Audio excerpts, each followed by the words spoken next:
Bonjour à tous et bienvenue dans cette nouvelle vidéo. Nous sommes absolument désolés de vous avoir laissé tomber pour le Back to Hogwarts, mais nous profitions de nos tout derniers instants de vacances avant une longue année de travail et d'études. Nous sommes désormais rentrés de Floride et notamment du Wizarding World of Harry Potter que nous vous ferons découvrir tout prochainement sur notre chaîne au travers de 2 ou 3 vlogs. En attendant, vous pouvez d'ores et déjà découvrir un petit peu de notre voyage sur notre compte Instagram @crédelagargouille. Du coup, nous revoilà au boulot. On espère que vous avez tous et toutes passé de très bonnes et heureuses vacances et que vos rentrées diverses et variées se sont bien passées. Aujourd'hui, on va revenir un peu pêle-mêle sur toutes les annonces du Back to Hogwarts en dehors de la question d'Hogwarts Legacy dont nous parlerons dans une prochaine vidéo pour prendre le temps de bien traiter le sujet, et Dieu sait qu'il est épineux entre édition collector et autres déconvenus dont nous vous parlerons ultérieurement. Dans cette vidéo, on veut revenir sur toutes les annonces faites par la Warner Bros, mais aussi toutes les équipes nécessairement de J.K. Rowling, car derrière un catalogue un peu fouillis se cache en réalité une véritable stratégie commerciale de reconquête d'un public qui sera déterminant pour l'avenir du monde magique et notamment de la franchise des animaux fantastiques. D'ailleurs, vous avez été très nombreux à constater qu'aucune annonce n'a été faite concernant la poursuite de la saga des animaux fantastiques. Et il est intéressant en effet de le constater, même si pour le coup nous n'avons pas été plus surpris que ça, on doit quand même bien vous l'avouer. Il y a cela une raison principale, c'est le fait que l'exploitation du film n'est à ce stade pas encore terminée. Si au cinéma elle est désormais bouclée à 405 millions de dollars et se classe donc à la 7e place du classement international, l'exploitation continue sur les plateformes numériques et désormais en physique avec la sortie dans le monde entier des Blu-ray et des DVD. Sur l'exploitation numérique, il est toujours très difficile de se faire un avis car les plateformes ne communiquent que très rarement sur les chiffres en dehors des immenses succès. Cependant, on sait que durant la toute première semaine du mois de juin, les secrets de Dumbledore ont pu rivaliser avec Stranger Things sur le temps d'écoute, chacun dans sa propre catégorie. D'ailleurs, dans la catégorie film cette semaine-là, les secrets de Dumbledore ont notamment écrasé Top Gun, Sonic 2, Batman, The Northman et aussi le tout dernier film de Daniel Radcliffe, dont les critiques acerbes qu'il adresse à J.K. Rowling ne semblent pas lui apporter une très grande vague de soutien de la part de ses fans, il faut quand même bien le reconnaître. Il est encore trop tôt pour avoir un retour sur les DVD et les ventes physiques, cependant on peut déjà affirmer que Les Secrets de Dumbledore réalisera le second meilleur résultat de la Warner Bros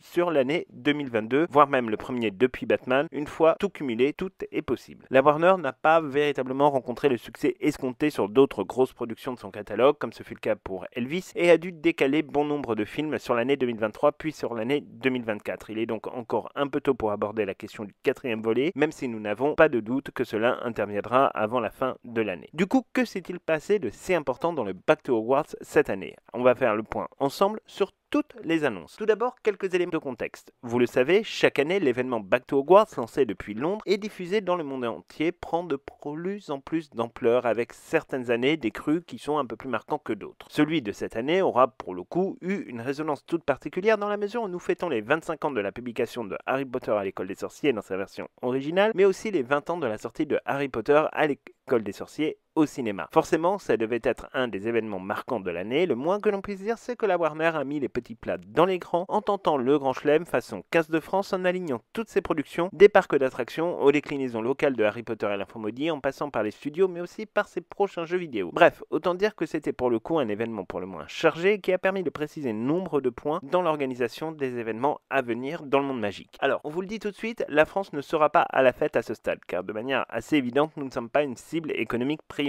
Personnellement, on le regrette un petit peu et il faut quand même bien reconnaître que l'attachement des fans Harry Potter sur notre territoire est franchement assez colossal, mais comme souvent, on est un peu les grands oubliés de la Warner. En tout cas, depuis l'avant-première de Harry Potter et la relique de la mort partie 2 à Bercy, c'est vrai qu'on n'a pas vu grand-chose arriver. Mais bon, la majorité des activités dont on va vous parler arriveront bien de toute façon tôt ou tard sur notre territoire et certaines activités devraient tout de même nous être accessibles prochainement. Donc on va essayer de faire en sorte quand même de garder un petit peu le sourire. Comme dit précédemment, nous n'allons pas aborder aujourd'hui la question de Hogwarts Legacy, mais cela ne nous empêchera pas d'ailleurs de vous reparler d'un autre jeu vidéo, en l'occurrence Harry Potter Magic Awakened, dont nous vous avions parlé précédemment. Parallèlement à la sortie de Hogwarts Legacy, nous allons découvrir tout prochainement une nouvelle édition d'un jeu mobile à la base créé pour les marchés asiatiques et notamment pour le marché chinois et qui a fait un carton dans les pays de l'Orient. Ce jeu a été annoncé en développement au premier semestre et à ce stade, nous n'avons pas encore vu de date de lancement. Il faut dire que le jeu en est encore à l'étape de l'adaptation et de la traduction des dialogues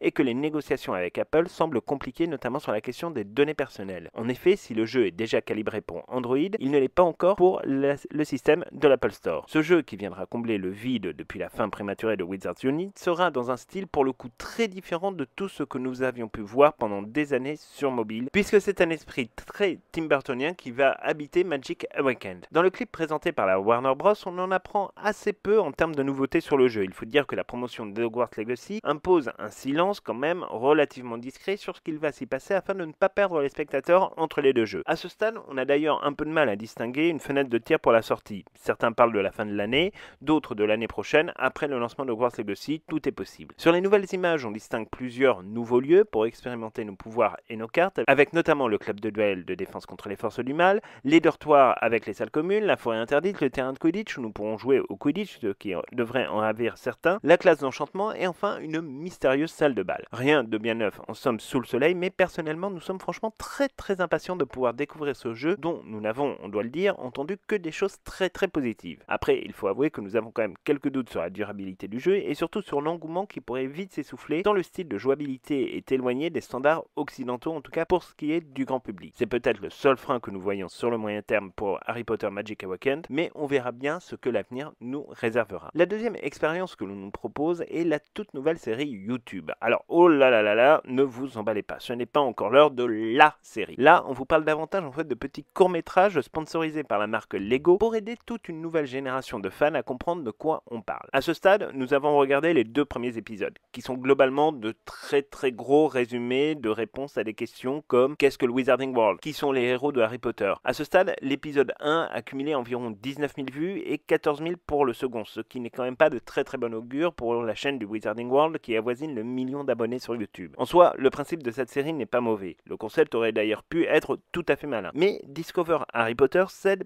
peut-être à la mode trop aisée des réponses courtes à des questions qui sont pourtant compliquées. D'autant plus que là où nous sommes un petit peu perdus, c'est que l'ambition de ces vidéos est de s'adresser à une toute nouvelle génération de lecteurs pour que ces derniers puissent se retrouver plus facilement dans les livres. Alors, premier étonnement de notre part, c'est que les livres, à notre sens, se suffisent très largement à eux-mêmes. Il n'est pas opportun de venir expliciter ce qui est déjà très clair dans les livres, si ce n'est à pousser les jeunes vers la solution de facilité, à savoir la bonne vieille solution de la vidéo YouTube pour pas se casser la tête s'ils ne comprennent pas quelque chose. Ceci nous semble quand même franchement pas tout à fait à la hauteur d'une véritable ambition éducative en la matière, mais on va plutôt être honnête avec vous, ça nous semble être la déclinaison en réalité d'un nivellement par le bas. De plus, c'est quand même traditionnellement la fausse bonne idée ce genre de vidéo, car au bout d'un certain nombre de vidéos, cela va très vite commencer à tourner en rond. Le partenariat avec Lego et le Wizarding World est un partenariat qui est très solide et qui est stratégique, mais personnellement on trouve qu'il s'exprime avec beaucoup plus de force et beaucoup plus de pertinence dans les réalisations architecturales en Lego plutôt que dans cet outil pas franchement super abouti et qui demeure pour le coup une fausse bonne idée à notre sens. Alors après, sur la forme, l'habillage est très sympa, on voit que ça a été travaillé, tout comme la narration. Après, il faudra que cette série réussisse à trouver une audience que l'on a un petit peu de mal à identifier et surtout un petit peu de mal à comprendre. Pour le coup, sur cette annonce, nous ne sommes franchement pas super emballés. On est d'ailleurs d'autant moins emballés que, comme d'habitude, cette série est disponible uniquement en version originale, ce qui ne nous dérange pas, mais va franchement, évidemment, limiter l'audience. C'est toute la difficulté d'un petit projet qui, au final, passera peut-être à côté de tous ceux qui ne sont pas anglophones, alors que ça aurait pu être justement quelque chose d'intéressant. Mais bon, ça c'est toujours un petit peu le problème avec ces fausses bonnes idées de séries YouTube, et là en l'occurrence c'est vrai que malheureusement ça n'a pas l'air de fonctionner des masses. Quatrième annonce, et pour le coup ça vient répondre à un mystère qui nous tenait,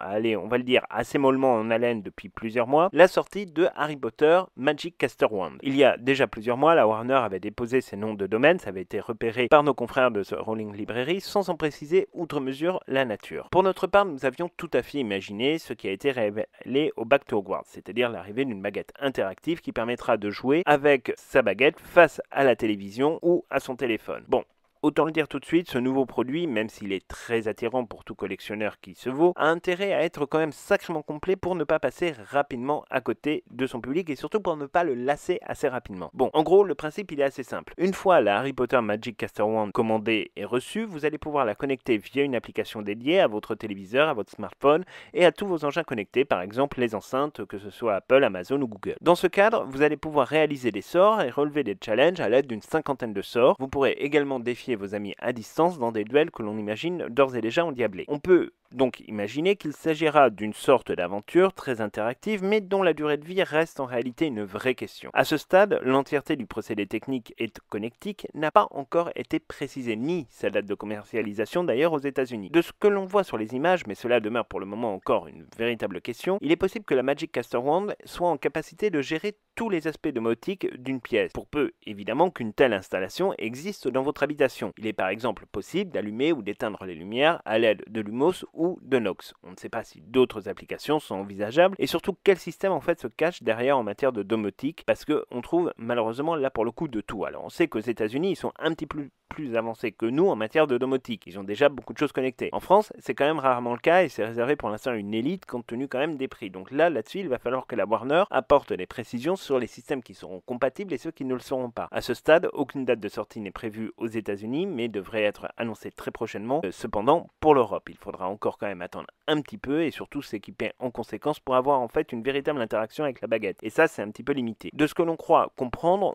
mais on peut se tromper bien entendu, il pourrait s'agir en réalité en fait d'une baguette qui serait capable de se connecter aussi bien aux télévisions connectées qu'aux smartphones, qu'aux enceintes, mais là encore il va falloir attendre plus de précision. Est-ce que par exemple ça sera connectable avec tout ce qui est boîtier Philips par exemple pour gérer les lumières? Est-ce que ce sera possible de le faire avec un ordinateur? Est-ce que ce sera possible de le faire avec une console de jeu? Enfin là-dessus il y a vraiment plein de questions qui se posent, d'autant plus avec la sortie par exemple d'Hogwarts Legacy. Est-ce que c'est une baguette par exemple qui pourrait être utilisable dans un certain domaine? Enfin là-dessus il y a vraiment tout un tas de questions qui peuvent quand même se poser et d'applications qui peuvent être intéressantes, mais il va vraiment falloir le préciser et surtout que cette baguette trouve finalement sa propre cible, parce que par exemple nous on est très intéressé par cette baguette, mais le truc c'est qu'en termes de domotique, on va pas vous cacher qu'on n'a pas grand chose à disposition à la maison, mais éventuellement nos consoles, la télévision, et encore on n'est pas tout à fait sûr de pouvoir la connecter à quoi que ce soit, donc ça pose déjà des questions. Est-ce qu'on est véritablement là-dedans? Enfin faudra voir un petit peu ce que ça donne. D'un point de vue de l'aspect, la Caster Wand est absolument magnifique et ne ressemble franchement à aucune autre baguette de collection, ce qui en soi est un extrêmement bon point. Personnellement, on attend quand même d'en savoir plus pour nous prononcer sur le pourquoi du comment et sur notre intérêt ou non pour la Harry Potter Magic Caster Wand. Mais de toute façon, on ne manquera pas de revenir là-dessus et de vous tenir au courant dès qu'il y aura eu un petit peu plus de précision de la part de la Warner Bros. Autre annonce de ce Back to Hogwarts, c'est évidemment les toutes prochaines étapes de l'exposition Harry Potter. Comme vous le savez, l'an dernier a été annoncé l'arrivée d'une nouvelle exposition de Harry Potter d'environ 2000 m² de décors et d'objets de la saga. Cette exposition itinérante a déjà réalisé de bons scores pour son inauguration à Philadelphie et va maintenant se déplacer dans d'autres villes du monde pour déployer sa magie. La Warner Bros a annoncé d'ailleurs l'arrivée de l'exposition à Atlanta, puis ensuite va venir s'installer pour la première fois en Europe à Vienne, en Autriche. Logiquement, l'étape d'après devrait être aussi en Europe normalement, mais ça n'a pas été encore annoncé à ce stade. On voit arriver derrière vos écrans une petite déception du fait que la France ne soit pas concernée à ce stade du développement de l'exposition Harry Potter. Et Dieu sait qu'on ne peut d'ailleurs véritablement que vous comprendre. Il faut dire que beaucoup espéraient effectivement un retour de cette exposition sur le territoire français, mais force est de constater que ce n'est pas pour tout de suite, en tout cas ce ne sera pas pour l'année 2022, ça c'est clair, ni pour l'année 2023 d'ailleurs. Après, il faut se rassurer aussi, parce que contrairement à ce qu'a pu dire la presse un peu putaclic d'internet, l'exposition n'est pas aussi gigantesque que cela. Ils annonçaient 20 000 m² de surface, c'est 10 fois moins à ce stade, et les retours ont quand même été relativement mitigés pour des prix, paraît-il, relativement élevés. Au pire, on a toujours les studios pour sensiblement le même prix et beaucoup plus d'éléments à voir et qui sont juste de l'autre côté de la Manche. Mais nous ne reparlerons finalement de cette exposition dès son arrivée sur le territoire européen. On en reparlera un petit peu plus en détail parce qu'on sait évidemment que c'est un sujet qui est brûlant. Sixième annonce de ce Back to Hogwarts, pour le coup très épais et très fourni, c'est le retour mais aussi l'expansion d'une expérience qui a débuté l'an dernier en Grande-Bretagne, qui est la Harry Potter Forbidden Forest Experience. Cette année, l'expérience se déplace dans une forêt du Cheshire, à la frontière avec le Pays de Galles, mais aussi aux États-Unis puisque deux États vont avoir droit à cette superbe expérience, Leesburg pour la Virginie et Westchester pour l'État de New York. Cette expérience trouve son inspiration dans les illuminations que nous voyons fleurir à chaque Noël dans les parcs et jardins de nos villes, mais se base évidemment sur l'univers de Harry Potter. Il s'agit en réalité d'un parcours scénique vous permettant de déambuler dans la forêt interdite à la recherche de diverses traces du film, décors, illuminations et autres aventures évidemment sont bien entendu au programme. Vous pouvez déguster de la bière au miel, Vader, vous prendre en photo avec les centaures, avec la Ford Anglia. Vous pouvez également accéder à une boutique avec du merchandising exclusif. Malheureusement, à ce stade, il n'y a évidemment aucune date annoncée en France pour cette année, mais nous espérons quand même que l'année prochaine,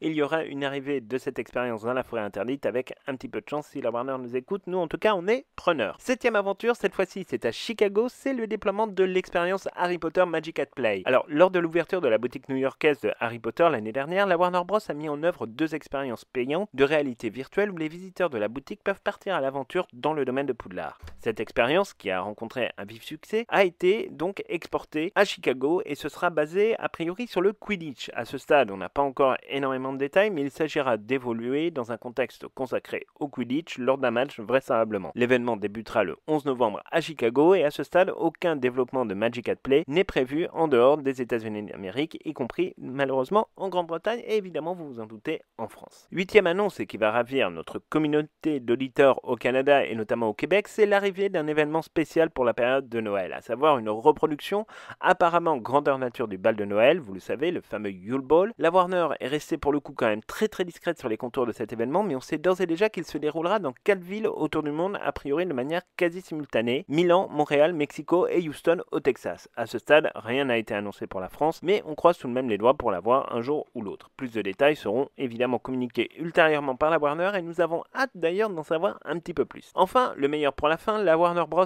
annonce la tenue du Wizarding World Festival en 2023, toujours aux États-Unis, et nous n'avons absolument aucune information supplémentaire, si ce n'est qu'il s'agira d'un événement à portée internationale et rassemblera, on l'imagine, de très nombreux fans, mais aussi des très grandes figures de la saga. Alors, forcément, à l'écoute de toutes ces nouvelles, vous vous dites nécessairement que la France n'a pas été gâtée par cette débauche d'annonces, et vous avez tout à fait raison, et nous le regrettons ardemment. Cependant, vous aurez remarqué aussi que les États-Unis sont devenus la cible prioritaire de la Warner Bros pour cette nouvelle année qui s'ouvre devant nous. Et pour le coup, c'est au final peut-être l'information la plus importante de toutes celles qui ont été diffusées à l'occasion de ce Back to Hogwarts que l'on doit retenir. Il faut savoir que si au niveau international, les secrets de Dumbledore ont très bien fonctionné au box-office, là où le film a pêché, c'est sur le marché américain, dit marché domestique dans le domaine, où le film a peiné à dépasser les 100 millions de dollars de recettes, ce qui demeure pour le coup, il faut le reconnaître, une véritable contre-performance. Cela s'explique notamment par le fait que les Américains sont soumis à des courants idéologiques particulièrement forts et très violents,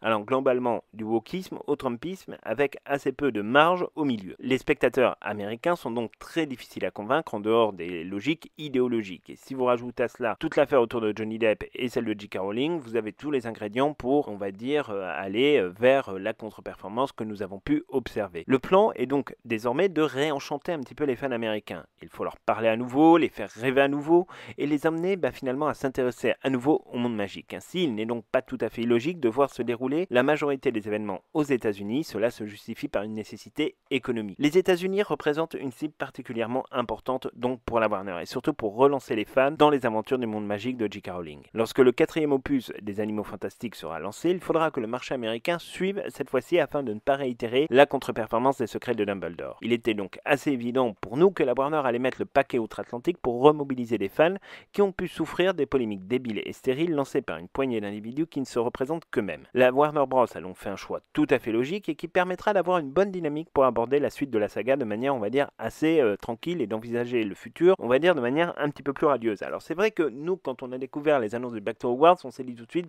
c'est quand même dommage, parce qu'en France, il y a une énorme communauté de fans qui a envie de voir des choses se dérouler sur son territoire, et à chaque fois, il faut attendre, c'est pas maintenant, ce sera plus tard, il y aura tel événement, puis finalement, il n'y aura pas, et finalement, malheureusement, on se retrouve toujours un petit peu paumé au milieu de tout ça. Aucun acteur, par exemple, à l'avant-première des Secrets de Dumbledore, aucun événement n'a été véritablement mis en place à l'occasion de la sortie de ce film. Enfin, tout ça est quand même quelque chose d'un petit peu dommage. Nous, on le regrette, on regrette sincèrement qu'il n'y ait pas plus d'annonces et qu'il n'y ait pas plus d'événements en France. Après, c'est vrai qu'on n'est pas loin des studios de la Warner Bros. À Londres, donc on ne fait pas partie des cibles prioritaires, mais on voit que d'autres pays, par exemple comme l'Allemagne, ont eu leur déclinaison de Harry Potter et l'Enfant Maudit. Les Autrichiens vont donc avoir Harry Potter l'exposition.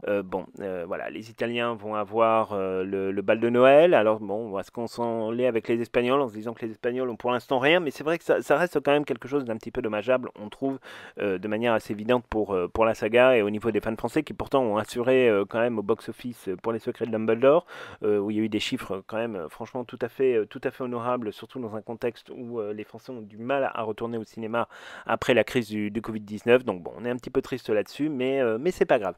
Donc nous, tout du moins, ce qu'on voulait, c'était vous faire un petit peu le point sur ce qu'on pensait des annonces du Back to Hogwarts, et surtout ce qu'on attend aussi, c'est vous, vos réactions en commentaire. Quelles sont les expériences que vous retenez? Qu'est-ce qui vous intéresse? Est-ce qu'il y a des expériences, pourquoi pas, auxquelles vous allez vous rendre si vous êtes frontalier avec l'Italie? Milan, c'est pas très loin.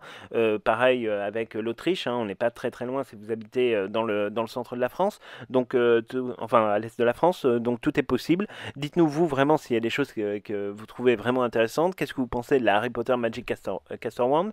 Nous, ça nous intéresse vraiment d'avoir votre avis. Donc c'est tout pour cette vidéo, on espère vraiment qu'elle vous aura plu. On se retrouve dès samedi pour parler d'Hogwarts Legacy et notamment de l'épineuse question des éditions collector et du Quidditch. Mais d'ici là, évidemment, passez tous une très bonne semaine de rentrée, et donc on se retrouve pour plein de nouvelles aventures dès samedi prochain. À très bientôt.